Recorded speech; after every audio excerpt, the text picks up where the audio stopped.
Okay, so we are coming to the French, and I did mention that last video.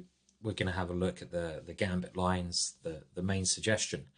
I suppose before we go to that, we should look at some other odds and ends. I know we included odds and ends there, but more main line and playable possibilities that black can play rather than what you're going to get in certainly the majority of cases with Queen B6 sort of ideas. So this video is just covering fifth move alternatives, which are a bit more serious than that last video that you may face in the advanced French. After the moves, and hopefully you remember the sequence: E5, C5, C3, our pawn structure, knight C6, and now knight to F3.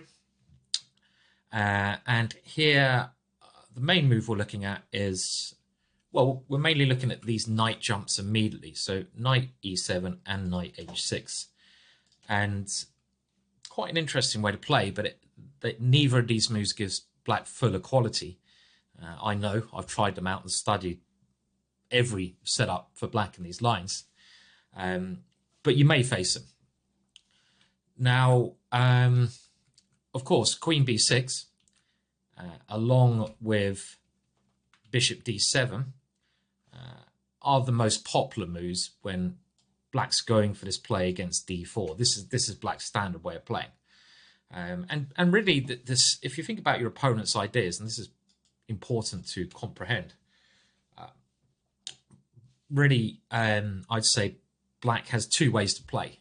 He can't allow our pawn structure to sit here, because how is he ever going to get counterplay with that pawn structure? So he's either got to hit D4, the traditional way of playing, or he's got to hit E5 with some kind of F6 move. And these are his two possibilities. Now, in our move order, it's quite hard for him to adequately play the move F6. We will look at F6 here, but this seems a little bit too soon. Now, some suggestions I've given as black is Bishop D7 followed by F6, but the other problem that black has in this line, where black tries to target E5, is that the main line now goes Bishop E2, and now F6 makes a lot more sense because this bishop is not on this strong diagonal. When you play F6, you weaken your king on E8, and this diagonal becomes exposed. And if you try to do this same idea after Bishop D3, there can be a lot of problems here. Just this extra bishop gives white some very aggressive ideas based on the queen coming here. So F6 doesn't really work. So really, with our move order, black has to try going into the main line in order to get equality, I feel. But let's just cover those other moves, because the other way that black can try to attack D4, and that's why these knight moves are quite important, is to try and come to F5 and attack it like that. But these lines are quite simple for us when the knight comes to F5, and we can't always sacrifice pawns in every line. If your opponent doesn't take any pawns, it's hard to sack them, right? But in these lines, if this comes quickly, it's a bit more positional, but we're just going to take that knight off generally and look at ways we can play with a good pawn structure after that exchange.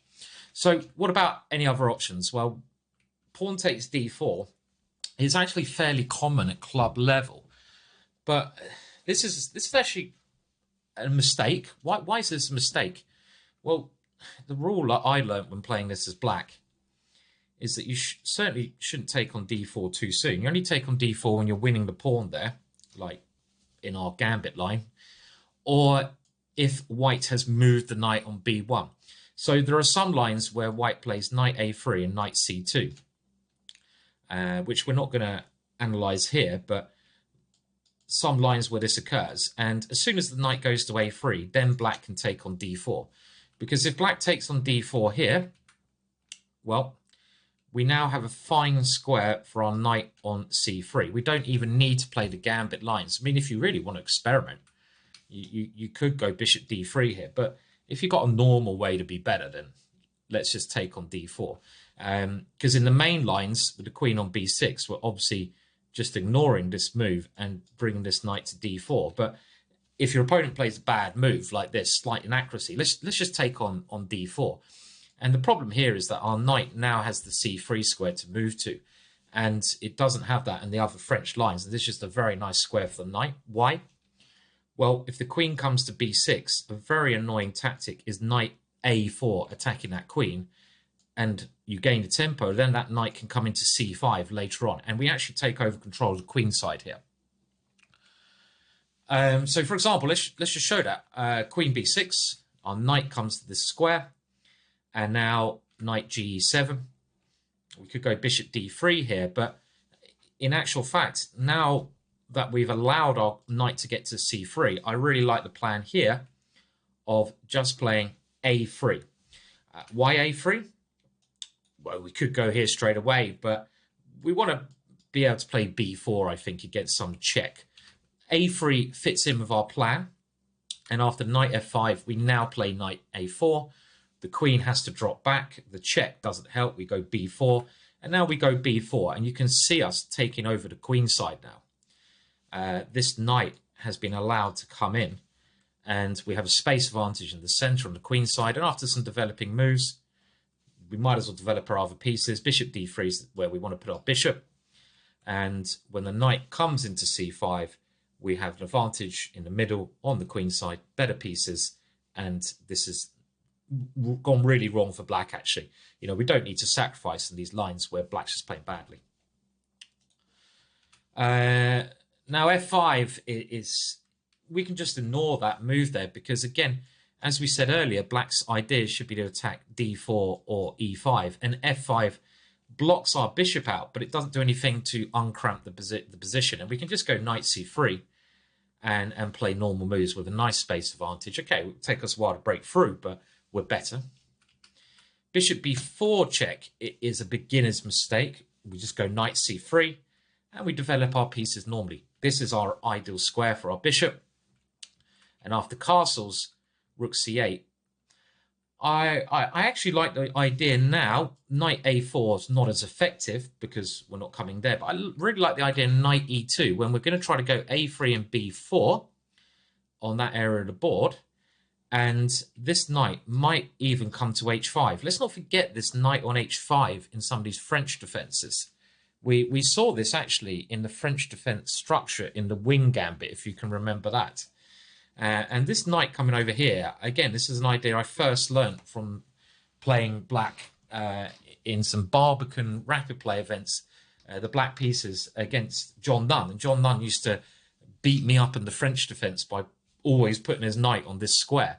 And I found this really annoying. g6, the knight comes in here, otherwise you attack g7. But c takes d4 is just a fairly common and bad mistake. Now, f6 here. Now, I did mention this move, but again, the problem with black playing this too prematurely, and this is not with a little bit of development, I wouldn't play this here, is that we get our bishop to this nice square, first of all. One thing we want to avoid, I feel, unless we have to, is taking here. This would be right up black's street. Black's got rid of our pawn, which controls these two squares, and now black would be able to develop his pieces very nicely to these two squares. And with the rook on the f-file, black's got very good play. We're going to be under pressure here. So if f6 is ever played early on, just leave your pawn there and develop around it. So bishop d3. And, well, if this is taken, we have two good ways to recapture. You can probably, though, I don't want to allow the knight to f6, even though there might be some tactical ideas there. I mean, this is interesting, the idea of coming in here.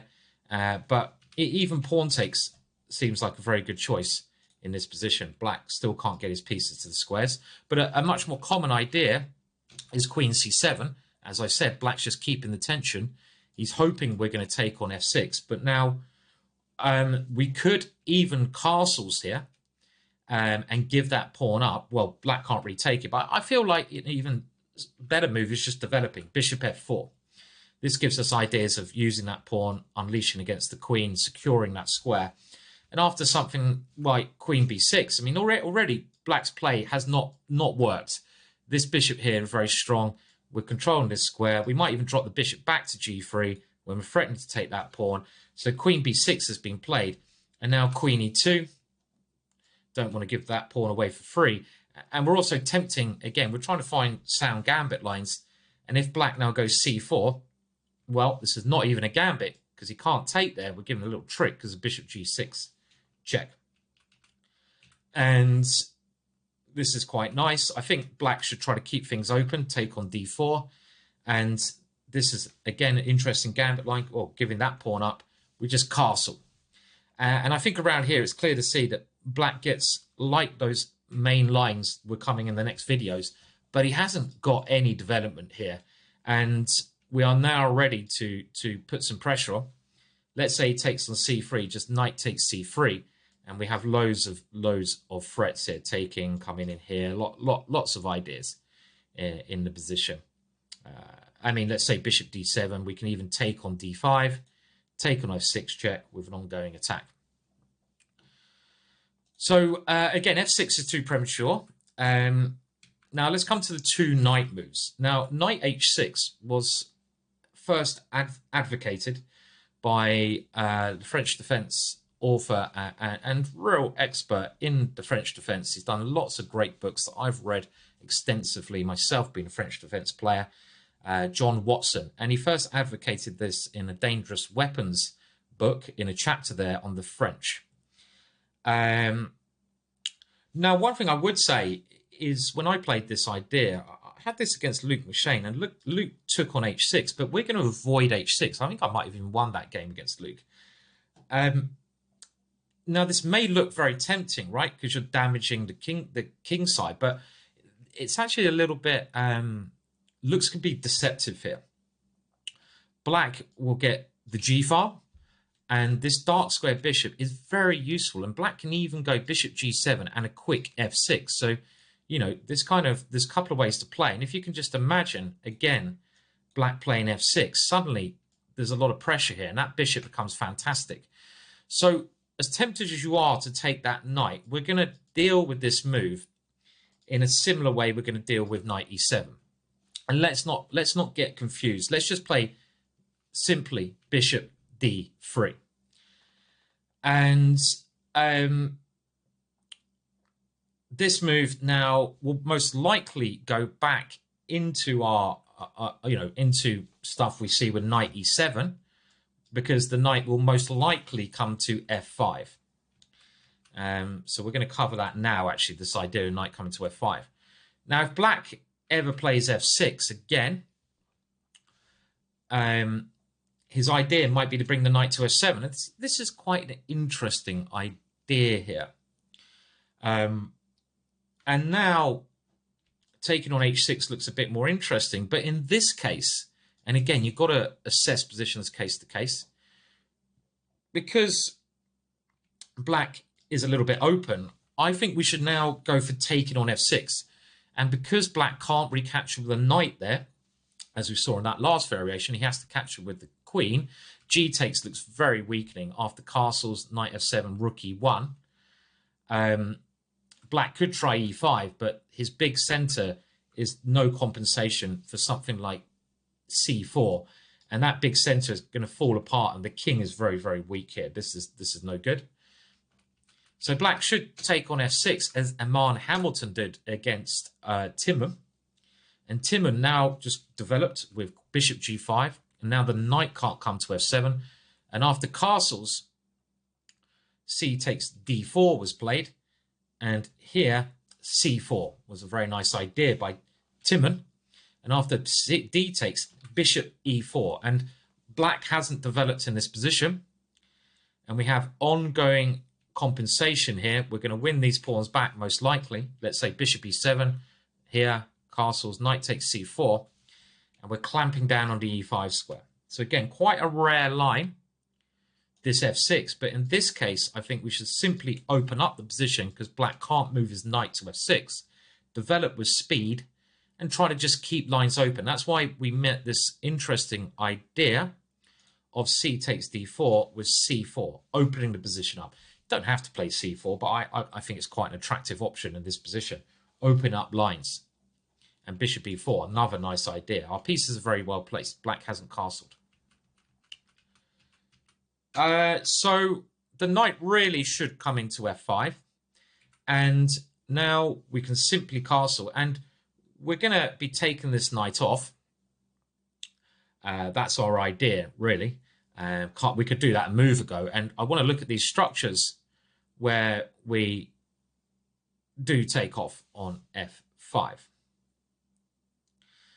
And after e takes f5, and this is one thing I would like to say here is that after castles, it's best to only take on f5 when white plays c takes d4, because we want to actually take on this square with the knight.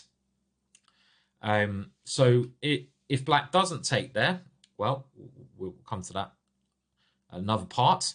We can play in normal way, just developing our pieces. But the point is, when he takes there, you take on f5. And now I like this move, knight takes d4. Now, c takes d4 is a bit like our main line. But in the main line, we're delaying castling. And this position is fine. There's absolutely nothing wrong with this, but black's very solid here. He's going to put his bishop on e6, and it's going to be a long maneuvering game. So we're trying to avoid that in this course, hence why knight takes d4 is a nice move. And the point is, well, you can't take on e5 because of the rook. And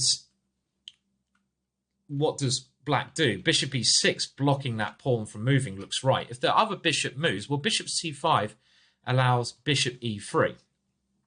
And there's some tricks here when the bishop's actually just exposed. It's a bad square for the bishop. And if bishop e7, well, I quite like f4 and just playing bishop e3 and playing like this, you know, just playing around. We've got this nice pawn structure, and this gives us a nice advantage. This is a better structure than taking with a pawn. We're going to use the d4 square for our pieces. So bring a knight to f3, bring a bishop to e3, and this gives us a nice steady advantage. So bishop e6, and we could play this move now, but black has the opportunity to take here. And we want to take with a piece here, and now queen b6 is a bit annoying. Now, if we have a look at that in the other line, let's just have a look at it with a bishop on e7. If this occurs here and queen b6, well, black is a little bit of a tempo down here, and we can play stuff with bishop to e3 here. And we'll allow that pawn to take because we're going to get lots of play with knight d2. And that extra tempo not developing makes quite a big difference here. So let's just have a look at this line with bishop e6. And here, f4 is possible, but we don't want to allow that last move. Queen d3 is now a tricky new idea. And this is hitting f5. So what does black play? If he takes on e5, then now we actually come back to e2. And there's major problems here. If knight takes d4, well, we're going to take our pawn in this case. And now black has done a reasonably good job of getting kind of a solid position. But I feel, again, we haven't had a chance to gambit in this line. But after bishop d2, a normal maneuver, and we should look at these structures, to put your knight on f4, and here play on the c file. And white has a small edge here. We could even play with the knight coming to a4. It's not a big edge, but it is a small, more pleasant position to play because black's bishop on e6 is very bad. On the other hand, our knight can come to c5 or come to f4. So this is all quite interesting, this knight h6 move, and we're going to have a look at these ideas a little bit more when the knight comes to e7. But we play bishop d3, and here we're really waiting for black to capture on d4 when we want to take with the knight on this square here. Now let's have a look at the other knight move where the knight comes to e7. Well, bishop d3 again throughout our course. This is where we're placing our bishop. And now black is able to take here, and we don't have the option of taking the knight, but it's quite similar to what we looked at. And the thing here is black hasn't put his queen on b6. So if we try to play in our gambit idea by castling, the issue is that e5 is now the target and black can play knight g6. And we don't have enough compensation. If you compare this to the main lines, we're tempo down. And we haven't got this extra play that we get in the lines you're going to see in the next video. The gambit doesn't work here. So the general rule is if black doesn't play with queen b6 and bishop d7, which he's most likely to play, but he plays with knight e7, we don't have to gambit. We can just play standard chess. And after knight f5, well, let's see this idea. Now, I have to say, there's nothing amazingly aggressive you can do in this position, I'm afraid. This is one of the more solid lines that black can play, but it's also a line where he should just be slightly worse. And again, here, we're going to look at the positions where we take here and go knight c3, because you may well find yourself in this kind of structure at some point. The difference between this and the lines we've just looked at is that we haven't castled yet. And this gives us slightly more possibilities. So, for example, bishop e6. Now, bishop e7 is quite interesting here. But now I think we should take advantage that this pawn is not defended and play queen b3. And now black needs to be very aggressive. Otherwise, it's just going to be a pawn down for nothing. For example, if he goes bishop e6, we're, for a change, grabbing the pawn. But in this case, after rook c8 castles, there's not enough counterplay here for black. And again, you can check the move trainer if you want to look at this rare line in more depth. So g5 immediately seems to be the best try, trying to generate something. But as long as we're a bit careful, we're okay. And here, I think actually, rather than grabbing the pawn, we should castle, because we want to gambit, and we're saying that black now his king's a little bit weak. And after g4, we can gambit the pawn on this square. Remember, our knight's got a very nice square here. And now we can go check. And this is a very unbalanced position. This actually occurred in a game, Milner-Barry versus Wallace, British Championships in Hastings in 1953. And now we're going to improve on Milner's play, who was one of the legends in these lines, with bishop h6. And this suddenly traps that king in the center. This is, I feel, better than grabbing that pawn because we're keeping more pressure on the position. Rook coming to d1. Lots of attractive play here. One nice idea after bishop e6 is knight b5. And black doesn't, if black gets bishop g5 and he's okay, this is stopping it. And we're coming in, or we're coming to d4 with ongoing pressure because black can't castle. So bishop e6 seems like a much is played in, again, the majority of cases because that queen b3 move looks scary. And now we're going for a very aggressive idea, bishop g5. And this is an idea that might surprise a few players who want to play this line. White usually castles and goes for slow maneuvering with this one, but actually we like the exchange of dark square bishops. And we're following the shoes of one of my favorite players, Alexei Shirov. And the point is, if the dark square bishops are exchanged, which some people might want to do, well, this is certainly a good exchange for us. That bishop is in the French defense black's best piece. Our dark square bishop is our worst piece because we have two pawns on dark squares and they get in the way of our bishop. So we're very happy to exchange it off. And another problem that black now has is potentially the d6 square. Like, if we can ever get the knight in there, it's a problem. We don't want to do that straight away because the check on b4, but it's there. So let's say just queen d2. So maybe this is an idea. And now castles. And here, let's castle. And after, and you know, we're actually now ready to come in here. And if you compare this to the other lines where the bishops are not exchanged, this is a bit annoying for black. f6 runs into rook fe1, and f6 doesn't help black here at all. It just helps white, and we've got a small edge here. So after bishop g5, this gives black the chance to go wrong. Now, if queen b6 is played, a move that a French defense player would like to play, well, we're very happy to offer that pawn by castling. And now if black takes the pawn, we have queen d3. We've got to defend our knight, but we're going to get lots of play here on the b file and knight b5. And with rook b1 coming and rook b3, then our knight comes into this square. And we have very good compensation on the dark squares. Even when we go here and take with this pawn, we're very happy to do that because we're covering that square. We have the e5 square, pressure against b7. Does require some practical tests, but we're not going to go too deeply into the middle game in these sidelines. Just to say the computer vindicates that this is great play for white.